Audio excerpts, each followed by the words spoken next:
pleasure to be here tonight and to have a true peer and colleague, someone I've respected for years and years, and that is Michel Labrecque, curator of the Montreal Botanic Garden and head of research sciences as well, where he has been for at least 10 years now. We were just figuring how long we've known each other in our professional capacities. Michel is a person I have always held in great esteem ever since I met him. He has a wide range of duties which he holds at the Montreal Botanic Garden, reflective of his training. He oversees the living collections and the research programs. It's a very demanding set of roles. It's an enormously complex facility at the Montreal Botanic Garden. I've come to learn in the last several months that Michel also has a strong interest in research component in phytoremediation, which is not something one would expect out of a botanic garden in the United States, but very much so in one of the world's premier botanic gardens and one of its senior staff. Michel's also on the board of the Friends of the Montreal Botanic Gardens organization. He's been a member of the board of the Friends of Trees of Quebec. Mm-hmm. He's on the board of the American Association of Botanic Gardens and Arboreta, and nationally active and internationally active in a number of other programs as well. And I was completely unaware of your work in tropical tree forest canopy studies in Gabon. Mm-hmm. So that was a new twist for me to learn that reviewing your vita. So with that as just a hint of an introduction to Michel, the reason that we thought first and foremost of Michel for this conversation about botanic gardens is that the Montreal Botanic Garden is simply one of the crown jewels of human culture in terms of plants. Yet very few Americans have ever heard of it and ever go there. And yet by any standard, it's one of the leading botanic gardens of the world. And I thought, as a beginning, Michel, why don't you just give us an idea of the scope of the Botanic Garden and what it does in just a couple of moments, because most people won't know. And those of us who've been there will just put it in context and think, no, you've skipped quite a bit. Yeah. Well, thank you, David, to introduce me like this. I thank you, all of you, to be here tonight. And I would like to say just a few words to answer to your question about the Botanical Garden in Montreal. In fact, it could be surprising to see a garden such like this one in Montreal. It is, I think, in the world, the northern big or large botanical garden. There's no botanical garden at that latitude everywhere in the world, even Moscow, which is nice, but there's no huge botanical garden as we have in Montreal. So it's a strange story. We could come back on this point. But it's certainly a very nice garden. It's a place where I really enjoy to work and to live. It's always difficult to describe a garden and say, well, it's a big garden or it's a large garden. It depends to what you look for, what you compare. $26 million annual budget, yeah, and 1.2 million people. That's certainly one point. Metro area with 3 million people says something, right? Yeah. And that's not even counting plants. So. You're right. You're right. In terms of collection, also, we have quite good collections of plants. We have 22 taxa of plants, so it means 22,000 yes, cultivars and species. That is already a big challenge to manage. We have 1.2 million visitors, as you said. We have 250 employees. That's a lot of people, and so on and so forth. So it's quite a big garden. But I love it because it's beautiful. So we have very good relationship with the Chinese community, the Japanese community. We made a beautiful Chinese garden and Japanese garden. So it's not only a garden. What makes it very nice, I think it's a very open garden. We attract a lot of visitors, and we count on our visitors and our friends. We make a very good relationship with Friends of the Garden. We have 15,000 members in our Friends of the Garden, and that helps to support the garden. There's a lot of people in this group that are volunteers and work in the garden. So that's a very open and public garden. It is supported by public. It's a garden that belongs to the city of Montreal. That's a very interesting point. But it is a public garden. It's not belong to university, not to private sector. It's public. And it's now celebrating its 75th anniversary? Right, right. So it's a long way, and we're proud to be there after 75 years. Yeah. You have 10 exhibition conservatories, as I recall. Yes. Did you begin with just one? It's a strange story. When the garden was created in 1931 by a brother, Marie Victorin, who was a very intelligent and pertinent person, I would say. He was politician a little bit, scientist, a very good scientist, and he was able to have use his very good network with politics to convince. Was he a Jesuit? Yes, it is. No, it was not. It was another community. But I think his mind was Jesuit in his mind. But anyway, he was very, very intelligent. And I think because he decided to make a huge garden, it explains why we're still there. Because it's very big. And because it was big, I think it was very difficult to make change or just eliminate it in the film. So you were talking about our conservatories.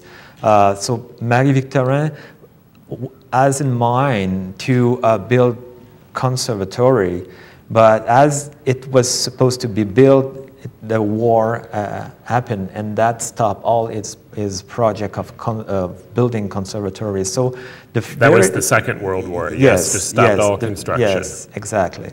So the very first conservatories were built only in 1956. So 25 years later. So when the garden celebrates its 25th anniversary, the city of Montreal supported the construction of new conservatories, and we built those. At that moment, we only built 8 or 9, and the very last one was built about 10 years ago. I like the idea of only 8 or 9 conservatories in the northernmost major garden in the world. Yes, but you have to consider that we have 10 conservatories, so it's 10 exhibition greenhouses. But behind the scene, we have 1.4 hectares of greenhouse for just keeping our collections and propagating plants. So it's a lot of, it's 40 other greenhouses to just cultivate plants and keeping 10 greenhouses, 40 backup greenhouses, and that's a minor percentage of the property, correct?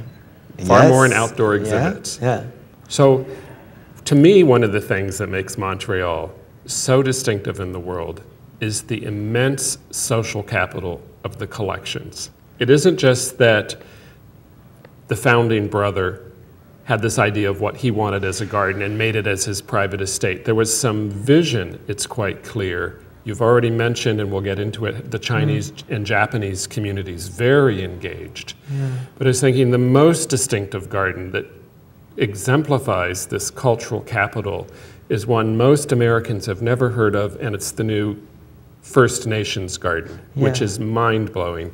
Would you tell us a little bit about what this is as an example of the kind of garden Montreal builds? This is outdoor collections. Yes. So Marie Victorin was very interested by presenting to visitors the natural flora, the native flora of the region of Montreal and the province of Quebec.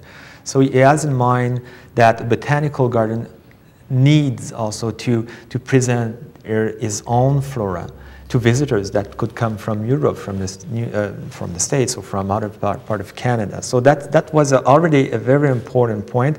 And he worked with Henry Teuscher. He was the first curator. Henry Teuscher was certainly the one who really designed and was at the very beginning the person who developed the collection, who think about how the collection. So Marie Victorin, was the creator, the person who decided to promote this idea of building a botanical garden in Montreal. But really, and frankly, Teuscher was the one who was very, make the first plan and set up really the garden. So I think we have to consider their both relationship and the both interaction in the development of collection. But in the very first design that has been written by Teuscher, he has planned to build a First Nation garden in 1931. And this is with First Nations people, yes? Well, he wants to, that people can be more informed about how native community could use plants and things like this. But finally, that garden was only realized in 2001, so many, many years later, for many reasons. But we were concerned by the relationship that native people and autochthon in Quebec has with plants, with Mother Nature, with the earth. It's very, very important and very, very special. And when we had visitors from Europe, let's say, they were always asking, could we see native people, indigenous people, Amerindian? And we said, no, we don't have any that sort of garden. And we thought that it would be a very good idea to try to develop a relation with those people in sort of with that, to work with them and create together with their participation a garden, a First Nation garden. So it was a long project. We worked on this project for about 3 years, involving people from 11 different communities in Quebec, from the north region to the south region of the province of Quebec. And it wasn't that easy, because their way of working, their way of managing things, their way of elaborating projects is quite different of how we do things in our way. Could you give us an example of this in terms of, because this is so time is not the same. I mean, there's no rush for them, and sometimes it's very pleasant to you know, we were setting a meeting and they were not coming because there was something more important: hunting, fishing, special events. And so we had sometimes trouble to formalize our meeting. But we learned from them a lot of things.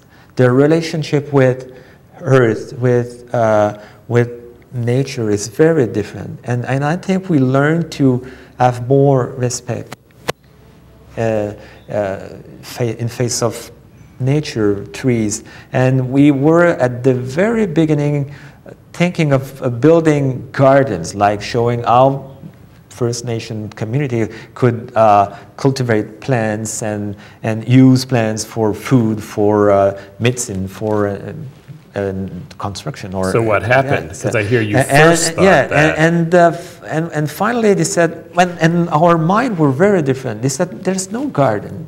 The gardens it's the nature. We don't want a garden. We don't want formalized garden places.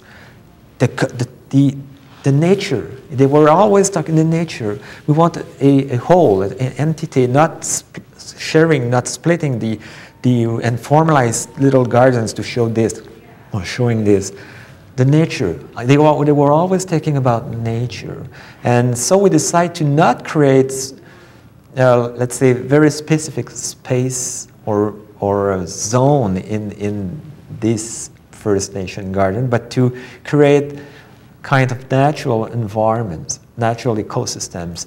And that was my idea, and I'm proud of this idea, because we have created many years ago a group of natural ecosystem in the Botanical Garden to show the different environmental zone or ecozone in Quebec. So we have the hardwood forest, the softwood forest, or the boreal forest, and the bog, and so on. So I said, why don't we use this space and transform this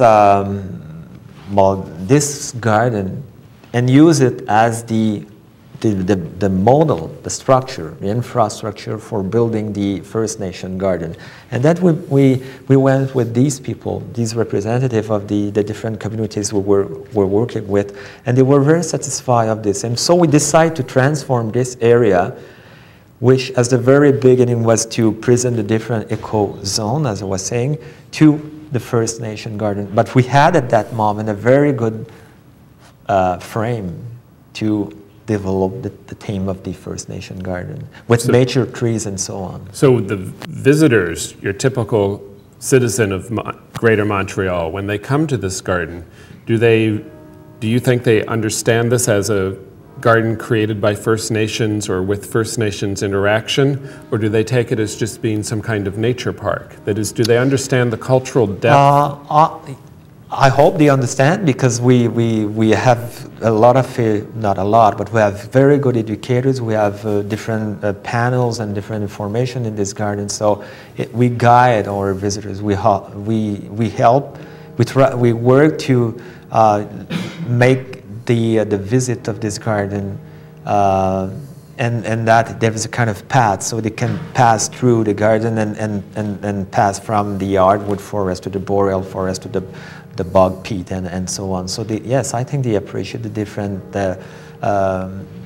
ecosystem that we create. And also, we work with the community in the garden. We have 4 people working full-time in this garden, and the agreement and the commitment we have is that the educators working in this garden will come from the native people. The First Nations people. So your educators themselves are from the culture. Yes. It is a little bit difficult sometimes to keep them in Montreal because they don't really appreciate to live in Montreal. So that's a problem. So we have trouble to keep them for a long period of time. But now we have a few of them that are becoming used to work in Montreal, and I think they finally appreciate the city. But it is another problem. But really, those people are really useful to guide visitors, and they have the privilege to work and travel in these different ecosystems with the educators we have in the garden. So it's very, very interesting. How has this affected other staff in terms of how they interpret the gardens and collections, or is this just a unique model that the First Nations garden has this tight connection with the First Nations community?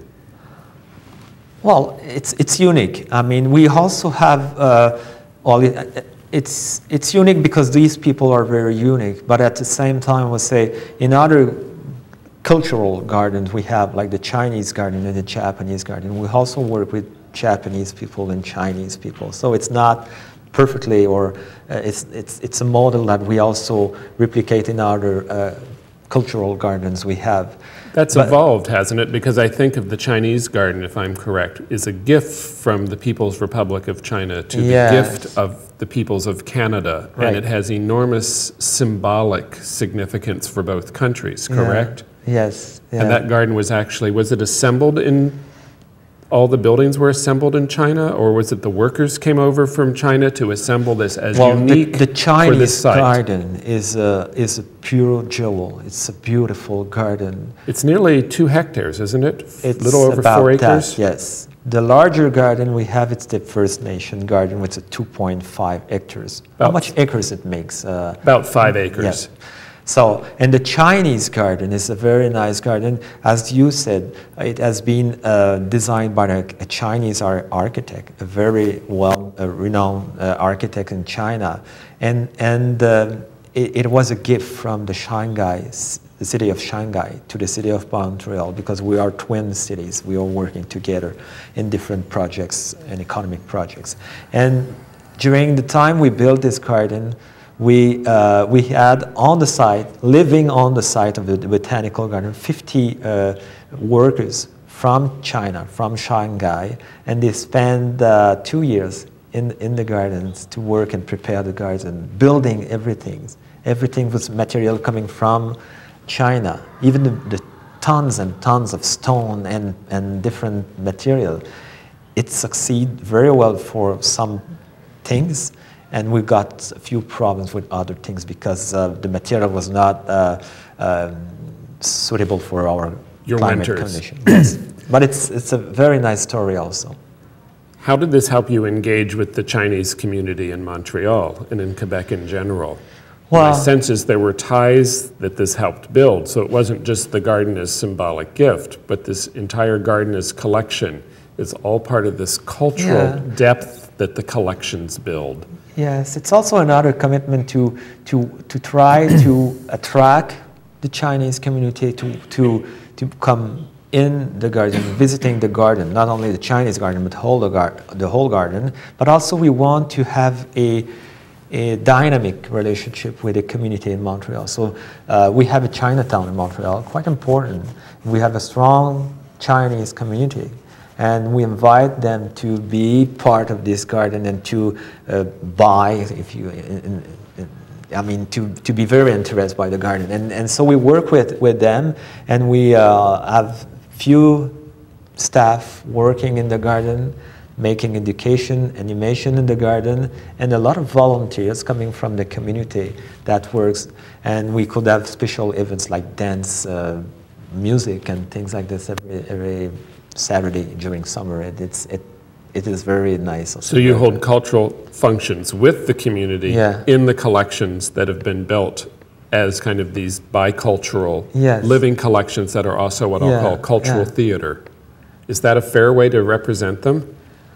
Well, sort of, I think it's a good way to, you know, it responds to what I was saying at the beginning. I think it's Montreal, the Botanical Garden in Montreal is a very open public and in links with the community, with the citizen of Montreal.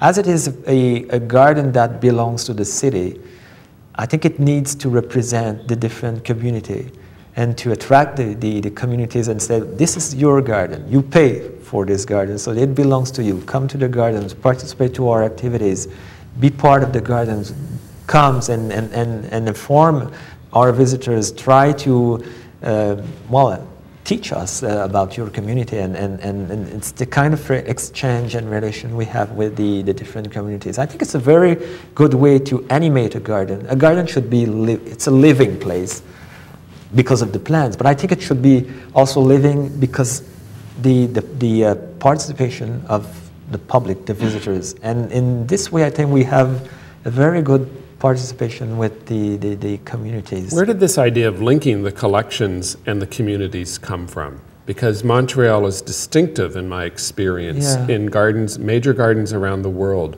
where there's this fusion of the collections and the cultures are linked together, and the garden is where there's this interaction, rather than just being a wildflower garden or an Italian garden made by some designer, and the Italian community has nothing to do with it. Yeah, I think it was in the mind of, at the beginning of the creation of this garden, in the mind of Marie-Victorin.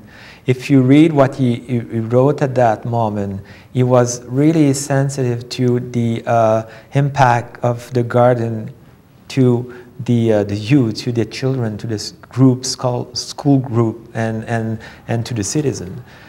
Marie-Victorin was not an employee of the Botanical Garden. He was not paid by the City of Montreal. He was paid by the University of Montreal, but he was our first director. Very special. But it was, it was already in his mind to be very in connection with the people. And I think when many years after, when Pierre Bourque, who was a very, very extraordinary director and dynamic, and he was there from 1980 to 1994 or 95, so for about 15 years. And he was very, very dynamic. And he was I think at that moment, he was the guy in Canada who has the greatest relation with any Asian countries. He was well known, and compared to, let's say, to our Prime Minister, he was better known than any very important person in Canada. He told me when he was traveling with the Prime Minister, people in China he met at that moment recognized him, but not our Prime Minister. And he was very... And he survived politically. Yes, he was very, very interested by Asian countries, by China and Japan mostly. And he brought back all these tradition and the relation we had developed to Canada, to Montreal, and create Chinese and Japanese garden, because it was so a big leader, a very strong leader. So that was a very interesting person. Because what's impressed me is what I will call this ethical connection, or the sense that there's an ethical issue of that the living collections have to be relevant to society from the very beginning. And as a result, the Chinese garden, for example, or the Japanese garden, is not just some beautiful little trinket that was fundraised by someone to create, but it's a part of how the whole community comes and interprets itself in context of authentic collections. And it just impresses me that that's, to my mind, part of the whole spirit of the Montreal Botanic Garden. And I can't imagine an American city paying $26 million a year, a city of fewer than 3 million people, to have this kind of cultural, that's what I call it, cultural theater, but it's actually some of the best documented living collections in a museum context in North America. Right. So it's this interface that we just don't see in American gardens and museums. Yeah, I think with years, the botanical garden has developed a very particular relationship with the citizens of Montreal. The citizens of Montreal are very proud of their garden. And in the past, we have some problems sometimes with the politics, and we always have behind us the citizens of Montreal saying, don't touch to the botanical garden. And really, they are very proud of this. And I think it is because it's unique, I think. I'm sometimes saying, could you mention a single thing in Montreal that has this kind of reputation at the world level? I think there's nothing in terms of private company, museum, or anything, any other attraction that has this reputation. You would know better than I. Yeah, so it's very special. And the citizen and the mayor also, I think that the mayor realized that they have very precious things in their hands. So I think that's the reason why we're still there after 75 years. You've mentioned to me that one of the big issues facing the garden and facing society at large is loss of species diversity, which is a major cultural, philosophical, and ethical issue of extinction in the wild. Right. How does that relate to Montreal Botanic Garden and its conservatories? And clearly the First Nations Garden, excuse me, has this element of helping preserve the indigenous plants and the indigenous knowledge. But how does that relate to 10 exhibit conservatories? It's some things that is becoming more and more important to be, and in face of which we have to be concerned. Certainly, most of botanical gardens in the world has been created for other reasons, not to protect biodiversity. Teaching, or faculty interest, drug plants. Many other reasons. During the recent years, we realized at the world level that we were losing a lot of biodiversity, animals, plants, insects, everything. And I think there was a strong commitment in the botanical gardens community to realize that we could play a role in it. I think it is certainly, it is a big concern. It is, and I think we have to realize if we manage a botanical garden in 2006, we cannot simply say, well, it's not our role, somebody will do that. But I often say in Montreal that if we're not concerned by the loss of biodiversity, and if we don't do something, if we don't interfere or do something and try to do something, and who's going to do that? Who's going to do that? I mean, it's not, I don't think we can count on our ministries or on the private sector or university. I don't think. But botanical garden can do something.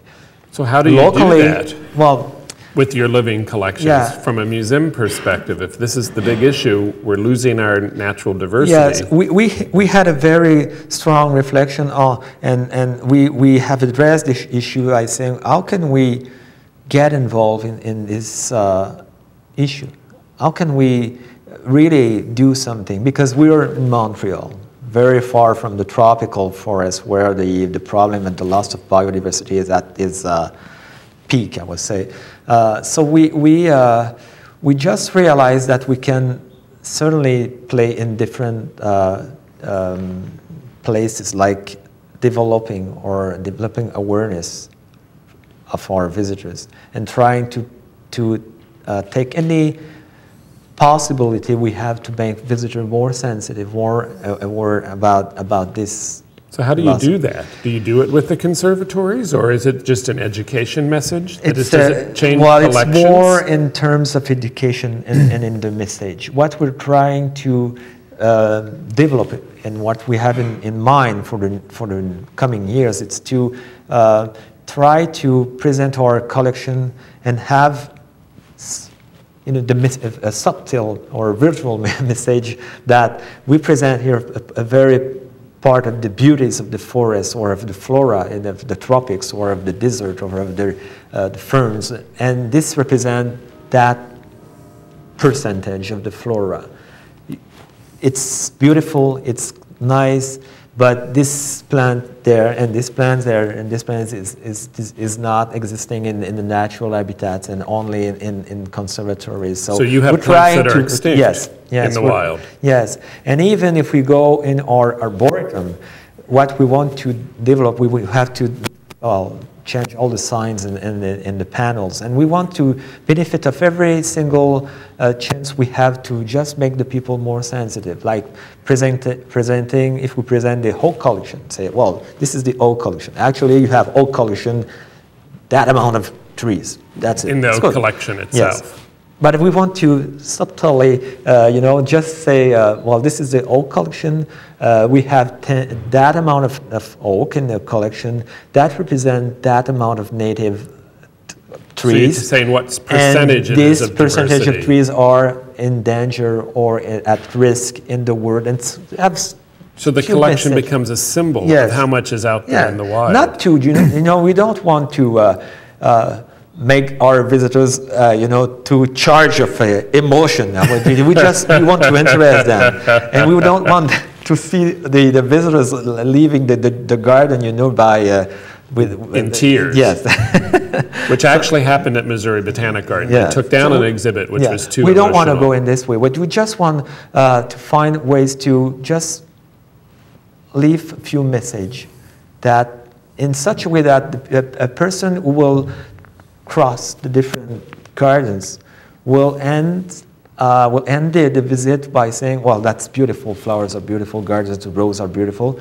but also I think I saw a few messages that this is in danger somewhere, this is rare, this is something we can do, and that sort of message we want to develop. So it's not easy, but it's certainly a big concern.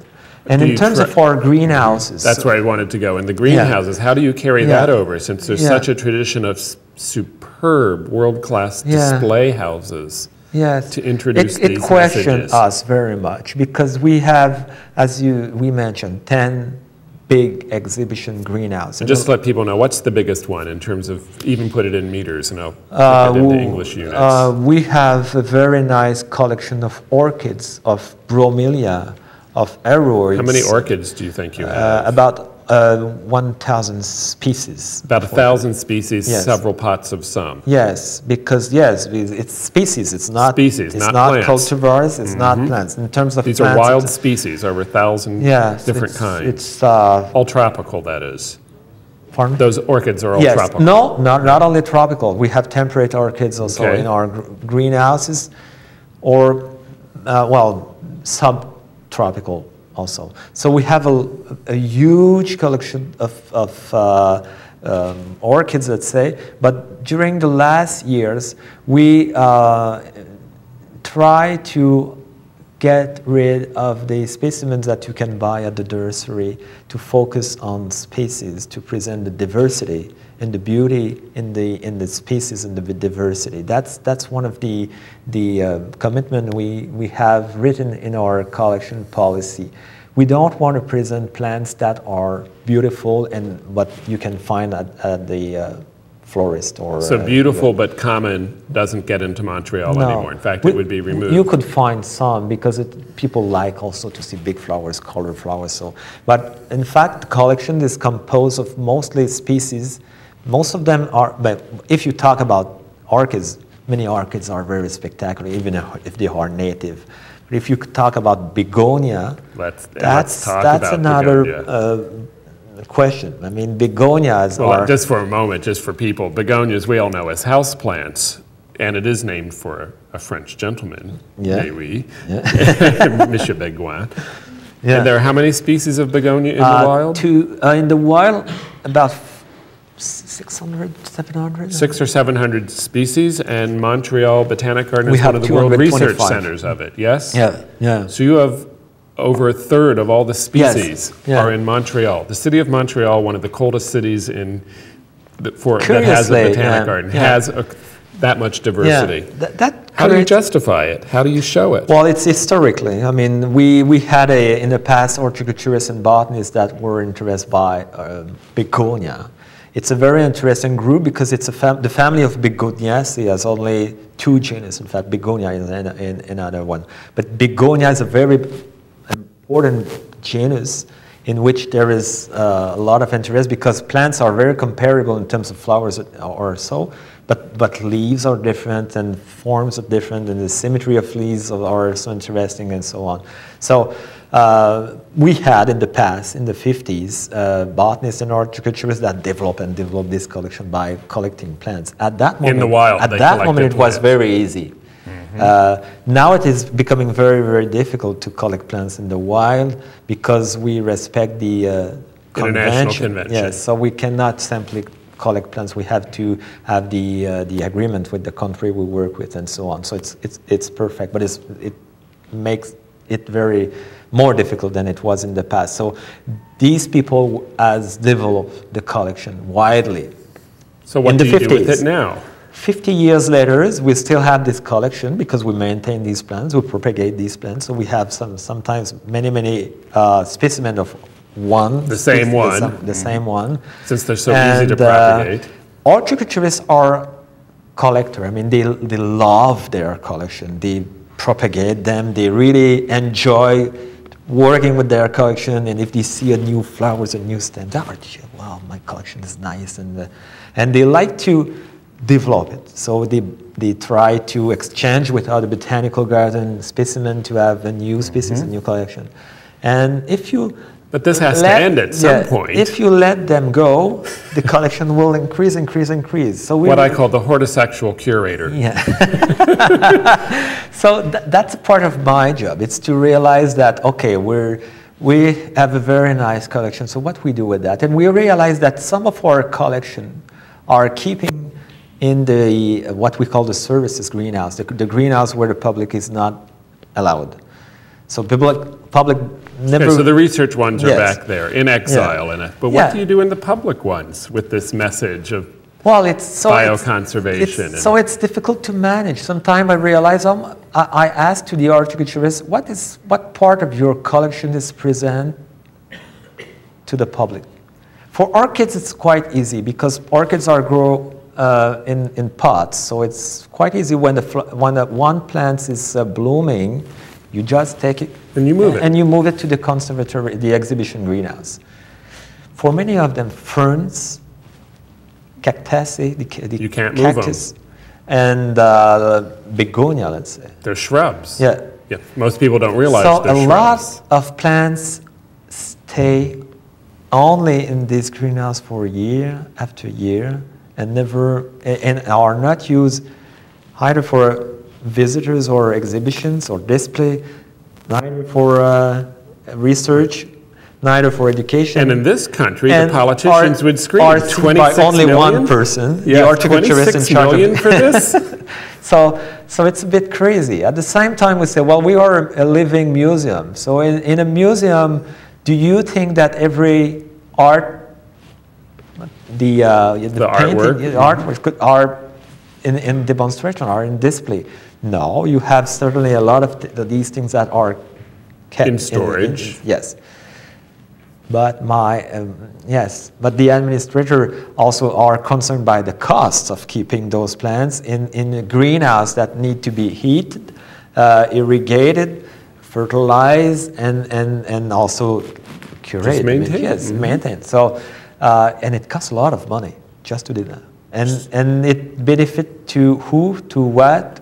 So have you redone the begonia displays with new ideas and concepts? Yes. So firstly we have rewrite the collection policy to force to eliminate the duplicate, to force to focus on native or on species. So eliminate everything that, as I was saying before, that is no interest for science, education, research, or so on. As with the orchids, the common things so go. it dropped a little bit the amount of plants of doubling we had in our greenhouses. And then we were interested by the begonia was a big problem, because begonia, as I was saying, is not a very... It's not very interesting to most people. No, I mean, most of our visitors, when they enter the begonia conservatories, they look the other doors to go to the dessert collection. So they just go and straight to the cactus. So it's not a very... But you changed that, didn't you? So we decided to try to find a way to present a collection of plants such like this, and find a theme that will be more interesting for visitors. And last year at the AABGA annual meeting, I presented the first concept of what we were preparing to do, and we changed it dramatically since the last. And what are you trying to do now in your concept? We have the first two conservatories in our complex of greenhouses are on one side you have the begonia greenhouse, and the other side you have the bromeliaceae greenhouse. It just blows my mind. A whole greenhouse display conservatory for begonias. Yeah. But keep going, even in the new plan. On the side of bromelia are plants that are epiphytes, so they live on trees, attached to trees, at the higher level of trees in the canopy.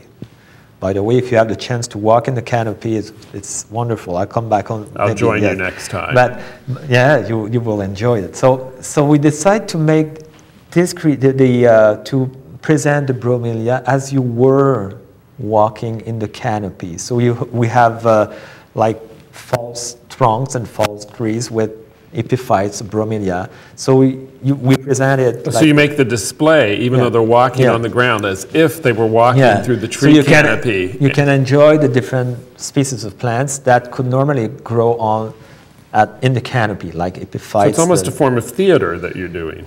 A kind, but it's interesting, no? Yes. So, the public likes it, yes. Yes. And it gets your message. I'm not sure they really realize that they are walking in a canopy, but we explained that at the end of the exhibition. and the other greenhouse opposite to this one was the begonia, the dumb and boring green collection of... I actually remember it the first time I went there. Begonias. So it's a big challenge for managers, curators, horticulturists, and museum workers.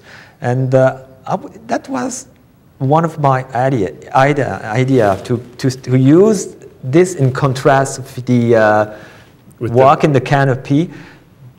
Begonia grow in very shade places in the forest. You will look, where is the begonia? They are here, in the tropics, attached to rock along a little river or along a little brook.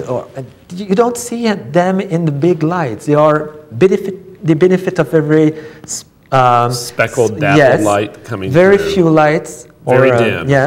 That they could have, but they live in the shade. And I say it will be interesting to see on one side of our exhibition with us the walk in the canopy, so where plants grow in full lights, where light is very dry, very intense. In comparison, begonia will be in an exhibition where they live in shade. So it's a tropical shade garden, if you want.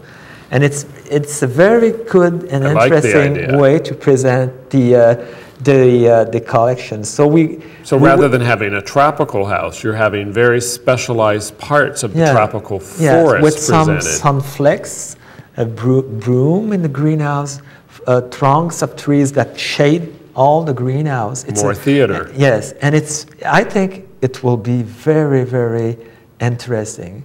And by that way, and we also change the path in such a way that it's not straight to the other door, but it forced the visitors to So they can't run straight to the cactus house anyway. So I think it will be a good way to present this and to inform the visitors about the different ecosystem we could find in tropical forests. But that shade is important. And the quest for light, even if you live in shade, it's important. Benefit of sunflex, benefits of few lights, a few moments of lights in the day, and then you could. What do your begonia curators think of this? Well, she's a woman, very fantastic, and she's very interested by presenting her chills. So she's proud to work on this project, and she's certainly rush and hurry us to get go. Now we have the idea, when do we build this? Because it's on the table right now, but we expect to build that during the next 2 years, whenever it happens to the Botanical Garden. And just out of curiosity, what do you think your budget for this will be? We evaluate it. It's about $600,000. So it's not huge. It's affordable. Not huge for you. No, well, that's the budget we have planned for that. Yes. Well, the begonias to me are a good example of Montreal has many legacy collections of historic collections that served an original purpose that you're trying to rethink. And the begonias are a very difficult one. Are there other legacy collections that Montreal Botanic Garden is trying to reconsider and represent with these new messages of cultures or conservation? And are there some collections you may just get rid of? Because most of our tropical collections has been developed in the past, like the Cactae or the Cactaceae collection. If you enter the greenhouse, the service greenhouse, the behind the scene, the storage one. Even though nothing moves. A kilometers of little pots with cacti, the same. And the horticulturist in charge of this collection, she loves her cacti and she takes care of these collections. But it's the same problem.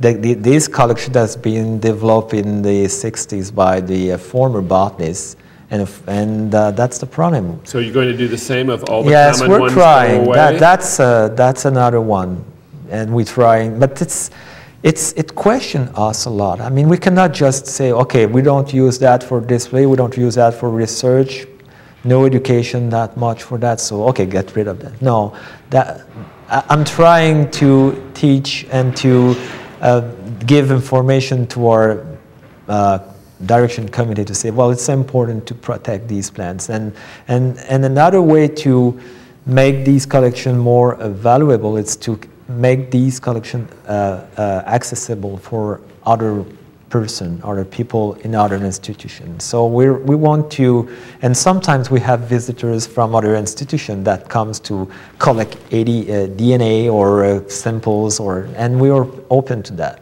How about people in your community in Montreal who are from the countries where these cacti or these begonias or these bromeliads are from? Have you tried to engage the community? Not really. We have actually a botanist, a very famous botanist working with aroid.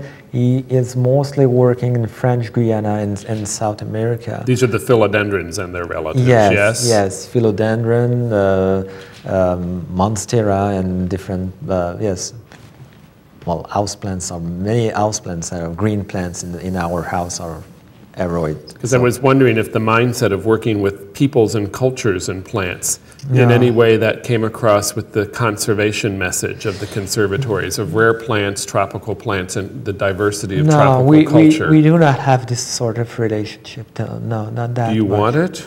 Or is it too complex to create? It could be complex. I think really that if we want to do that, it would be preferable to develop the collection in the country with the people there. I think in very far, like we are of the tropics, I think its collection could have a role to develop the awareness and to make the people sensitive to these beauties. So in part what you're doing, what I'm hearing with the collections development and how collections relate to society, of if there is a population, a community of peoples in Montreal, then the Botanic Garden has, over the decades, created gardens that relate to the peoples and their cultures in ways that also engage the community from day one. The Japanese garden, the Chinese garden, the indigenous peoples, the First Nations garden. The tropical ones are more of originally individual specialists, but now trying to address major conservation issues, but not trying to engage the very small communities that are present. Right, you're right. It's and I accept that. You're ahead of us. Yes, but I think also that it is very important to keep some attraction in Montreal for winter to offer to public and visitors and citizens of Montreal come to the garden to have a breath of flowers and perfume during winter. So we use also our conservatories as an escape. Yes. A social escape. And it works very well. You have lots of visitors at that point. Even in winter, less than in summer for sure, but even in winter we could have a lot of visitors. Changing topic on you, how does the public understand the role of the bioremediation or phytoremediation work that you, why don't you say a little bit about that, because most U.S. gardens don't do any of this. And so if I were to walk into our friends group and say, oh, we want to do phytoremediation, most people would probably think I had just used a strange word. Okay. For your concern, phytoremediation is the use of plants to decontaminate soil that could be polluted soil or water or... Like in an old industrial site. Yes. It could be surprising, but at the same time, if you understand that the Botanical Garden belongs to the city of Montreal, it is normal that the botanists working and the researchers working for the Botanical Garden could be involved in some projects for the city of Montreal. And in fact, as I'm in charge of the research department, I encourage the botanists to also have projects that could serve the interests of the city of Montreal. So there's a social responsibility component to this. Yeah, rather than have a project in the north region or in the tropics, because we have also botanists working very far in the north with the like First Nations, First Nation, or other botanists working in the tropics. We have few botanists that have a background in ecology or in physiology, working on urban trees, of natural urban forests, and phytoremediation as I do. So I think it's a very good way to make the citizen proud or interested by the scientific activities and say, well, we saw projects in Montreal made by researchers from the Botanical Garden, and we succeed very well. You know, I was involved in a project also not on bioremediation, but I was contacted by some administrator of the city of Montreal because of noise problem along highways. So the traffic noise. The traffic noise.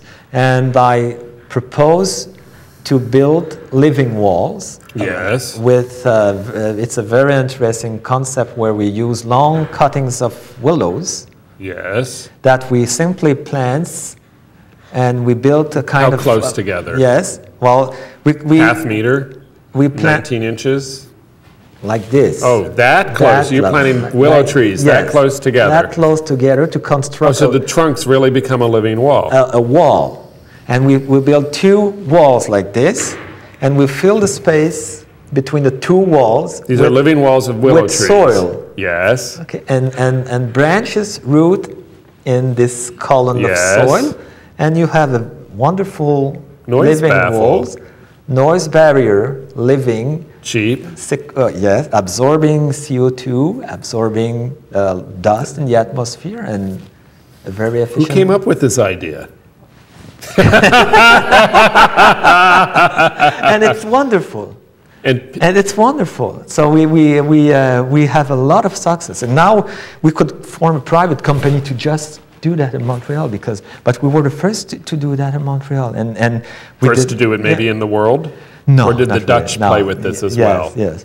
Because it sounds almost like some of the dike work that they do for... But we were the first to do it in a cold temperate city like Montreal. So we were afraid that it would not resist during winter, because we also apply de-icing salts that it is very bad for plants. So, but they look to resist very well to that. So it is wonderful, and I like to see that botanical garden researchers at the botanical garden initiate projects that benefit to the citizens of Montreal. So some of your what I'll call program development now doesn't just create collections and gardens at the garden, but actually is now going into the city and actually helping with certain areas, such as these highway noise barriers. So I want that the botanical garden, because it's a municipal garden, also have connection with different projects in the city, and say, and in some ways it could be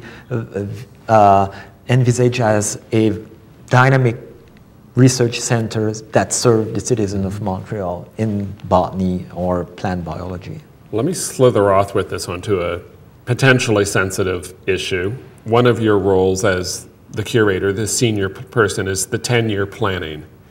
And yet one of the things that's being proposed with all this interaction of collections in society, and these, as you say, you could spin this noise abatement one off into a private business, is should the Montreal Botanic Garden be privatized? And you've clearly been making plans of how to develop these collections with a model of that it's a city garden and it will be funded at $26 million a year. What are some of the issues you see coming up with the Montreal Botanical Garden as a cultural, social, and scientific institution that has this tradition to it? And what challenges do you see something such as privatization giving it? Because there's, I gather from our dinner conversation, a very strong push, and this is not the first time, to spin the gardens off separate from the city, if I understand you correctly. Yes, you understand well. Yes, for many reasons, some people could have a different view of mine in the organization of the Botanical Garden. And in fact, if you compare our botanical garden to many other botanical gardens in North America, it's quite rare to have a municipal garden and even such a big garden that belongs to a city. I can't think of one in the United States. Our politicians would have murdered the institution long ago. But at the same and I do mean murder. But at the same time, it's certainly the reason why we are still there. And amongst the best in the world. I think Canada could not support a botanical garden like this if it would be on a private basis. It's very strange, but you talk about a budget, an annual budget of $26 million per year. It's a lot of money. But for a city that deal with billion, I mean, it's not that much. It's not that much. But suppose you go on a private sector, that will be a big amount of money to raise every year. It's not question of make the old garden absolutely private. It's just actually we have discussion in Montreal to see if the garden would not be better to function in this sort of private, semi-private way. Some kind of relationship between the city so and the city will be there, but we will have more facility to function and more autonomy and so on. So there is some very good point. I mean, in fact, it's true that we have to work with some things that could be difficult to manage, like the union, we work with that, like the fact that if we want to hire employees who have to manage with the whole city, with the bureaucracy of the city, so that makes sometimes projects and development a little bit complicated. And many of other points could be difficult to manage in the city, with the city of Montreal. But at the same time, it's wonderful to have such a budget like this and not being worried and not worry at all about what next year will be, because this. Your director doesn't do fundraising 100% of the time. No, we don't have to. We don't have to. We don't have to care about that. The $26 million budget is there and it's fixed. So next year will be there, even if we are in a very bad situation like this because of the weather or because of some crisis in the world, the visitors has dropped. we don't have that much revenue this year, it doesn't matter. The 26 million will be there. So it's very, it places us in a very comfortable situation. Other colleagues will say, well, it's not challenging enough. But I'm afraid that if we open this door, it will be very easy for the city of Montreal that actually govern the garden to say, well, now you are in a private way, why don't you go and try to have more revenue for next year in such a way that we could drop the budget from 26 to 20? Maybe you can have 6 million from your partners or from the private industries or from do fundraising and so on. And I think it is very easy to go further in this way as long as you become private or semi-private. So that worries me a lot, and that concerns me a lot. So we are in a debate in Montreal, actually. I should not say that because we don't like to, to talk about our own problems, but it's a reality. Is there any cultural institution in Montreal or Quebec that has been so much a public institution for so long that's been privatized, or you would be the first? I think it's unique. I think it's unique, and at the same time, other institutions like the Biodome in Montreal, which is very nice, the planetarium, and we have also an insectarium. I love the fact the city has an insect collection. Yeah, so it belongs to the city. Yeah. Yes.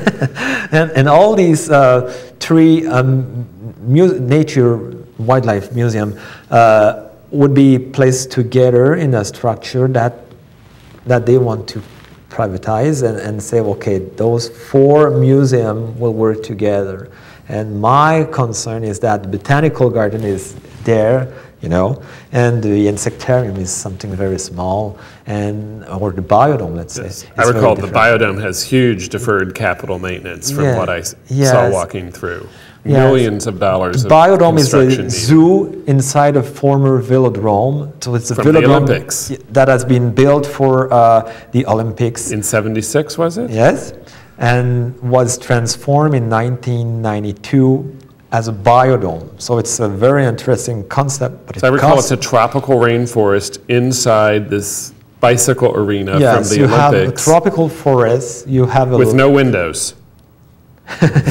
Well, a sort of windows at the top of the roof. But it's not a conservatory, so it's not doing the same thing as your 10 conservatories. We have artificial lights that cost a lot of money also, only to light the forest, to eat the forest, and so that's... I recall the piranha down in the river running through the biodome, aren't there? Yeah. I remember you could walk by the aquarium walls as you walked down through the biodome, through the layers of the Amazon rainforest. No, it's interesting. It's a very interesting concept. In fact, it's a transect across Americas. From the pole, the North Pole, the beavers were in there too at the South North Pole, yes, passing through the boreal forest, the tropics, and the poles. I remember that. Thank you. That is very interesting. And that's all part of what would become. But it costs a lot of money. Huge. And I'm afraid because actually on this former velodrome, you have a lot of windows, big windows, that are leaking. And to replace only one, there was 14 of them. To replace only one, it costs $5 million. So it's with the concerns about privatizing and how other institutions are being added into the garden so that it becomes this multi-institutional thing, why don't we see about questions from the audience that relate to any of the themes that we've introduced at this time, and we'll take it from there. I have a question about your living wall. And it sounds very similar to Conservation District stream remediation, where they will take willows to stop erosion. Yeah. However, I've never seen anything vertical like that, and I'm just wondering where you have that in Montreal.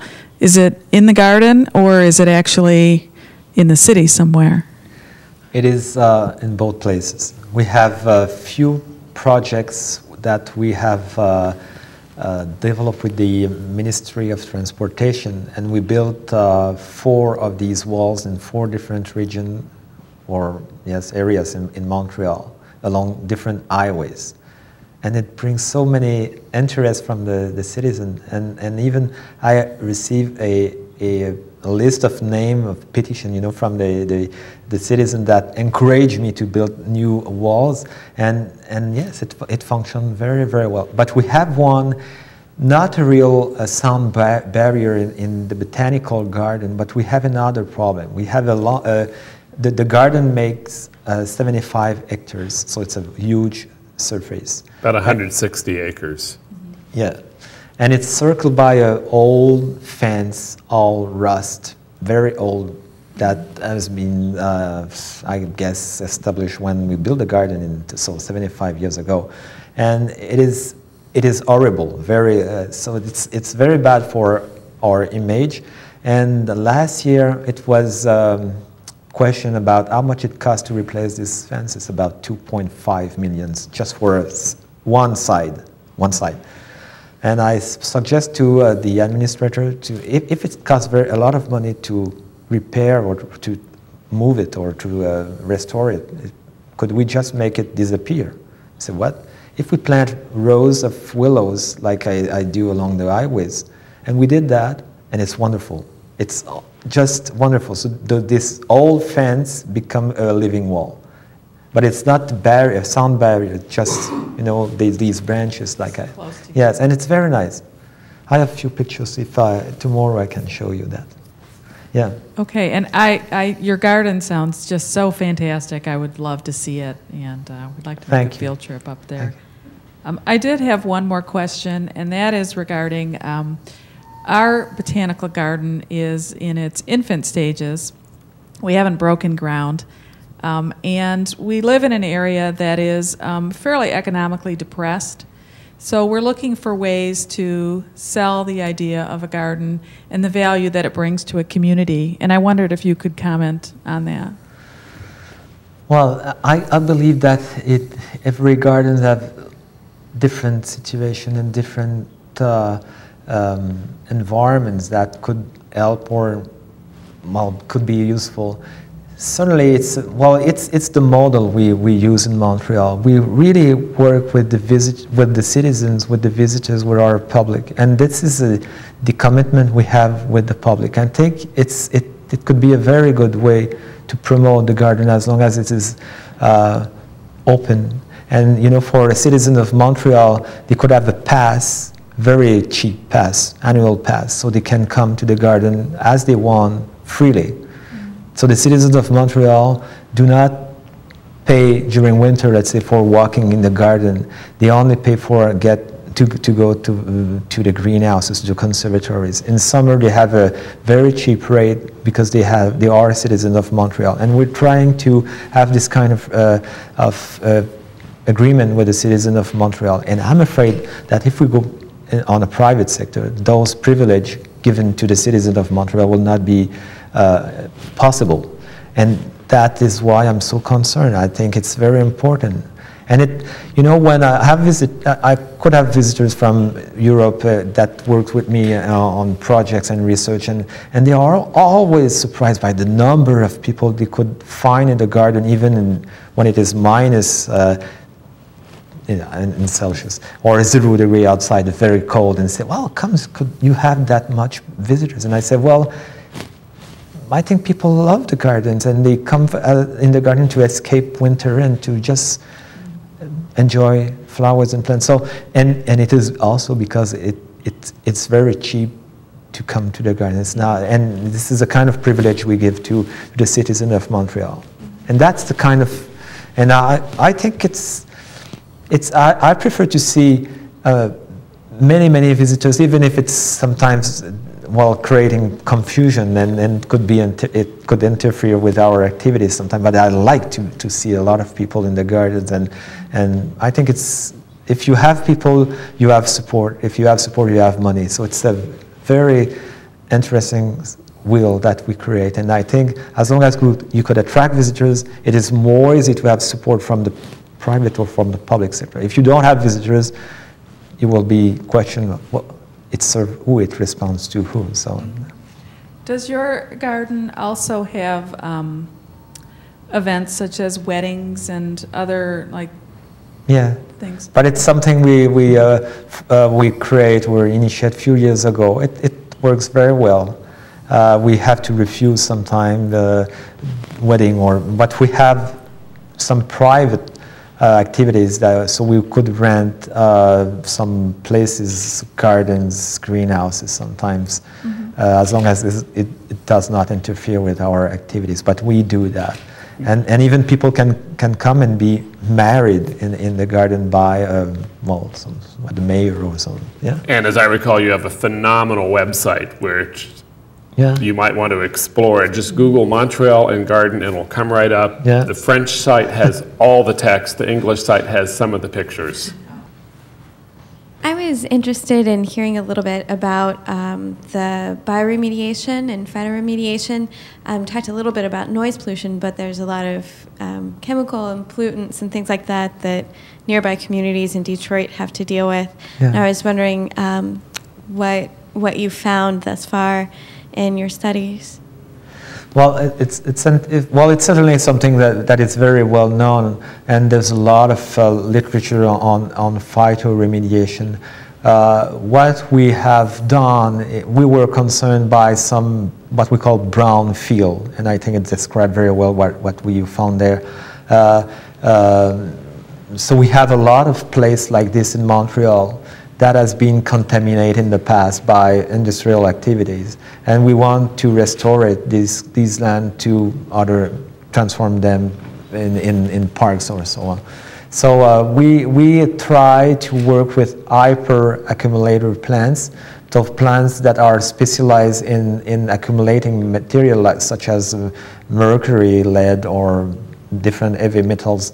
And what we found is that it is very difficult sometimes to grow these plants in these conditions. It's not the pollution that creates the problems, it's the type of soil. Soil are very alkaline, compacted, the drainage is poor, and the organic material is totally absent. You don't find any organic material, so it's sometimes very difficult. And what we experiment is doing with other type of plants such as poplars and willow. And I have plant willow with a hammer, just willow cuttings with a hammer in these. Live willow cuttings, just hammered into these industrial soils. And it works very, very well because I think these plants could tolerate bad soil condition, and they develop a very aggressive root systems.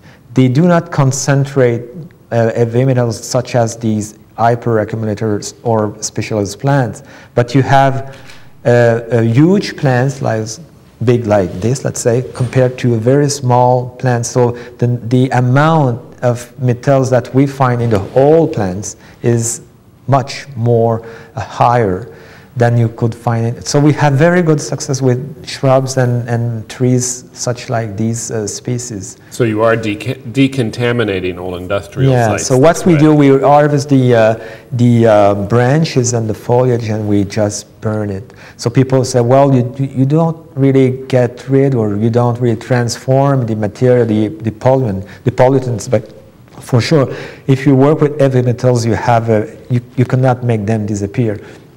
You can just get rid of them. But it's certainly more easy to manage few grams of hashes that you can concentrate than use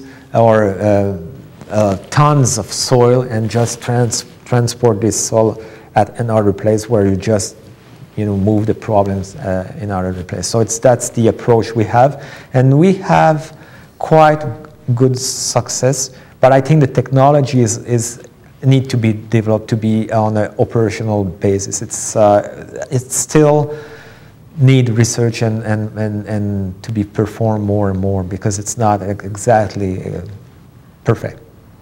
There was one more question up in front, I believe.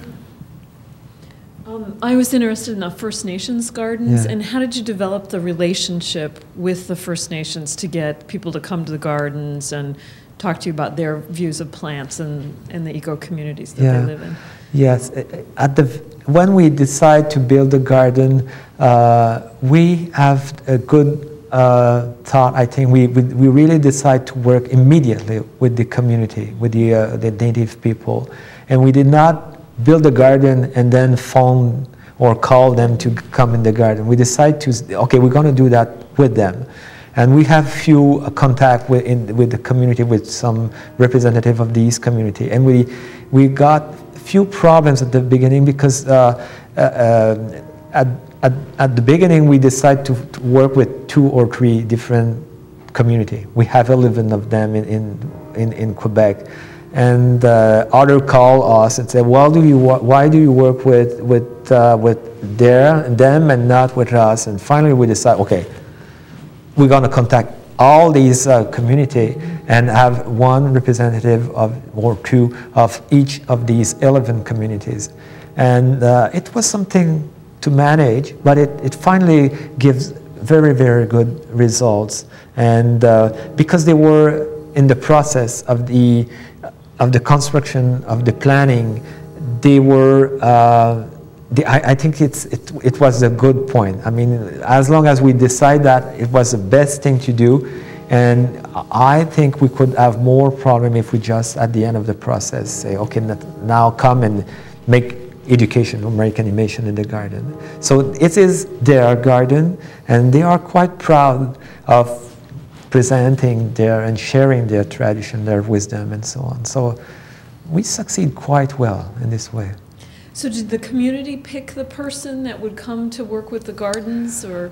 We contact few representatives, their chief or their representative, and they send sometimes the person which is who is more interested by plants and botany, or so we have different representatives. Sometimes it was an artist, sometimes it was an architect, sometimes it was a botanist, sometimes an ecologist. But we have different people. But as I said, the problem we had is not when we construct or design the garden, it is after.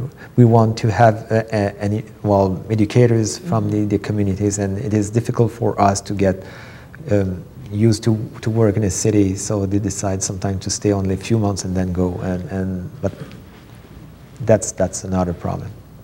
And when I've worked with Native communities here in the United States, they expect something back from the projects. Are they expecting things back from the garden for you to give back to the community? Educational programs, plants, things like that? No, it was clear. We have the only thing they have in terms of benefits. It's we have a little gift shop, and they sell their woodcraft and things like this. So it's good for us because it's interesting for visitors buy, but this goes to us. So it's the only thing in where they have a real thing that get back to them. But no, they were not waiting for nothing. They don't ask this kind of agreement. They were satisfied with what they did. Well, I heard the bell tower striking what I will call Seminar Cinderella Midnight.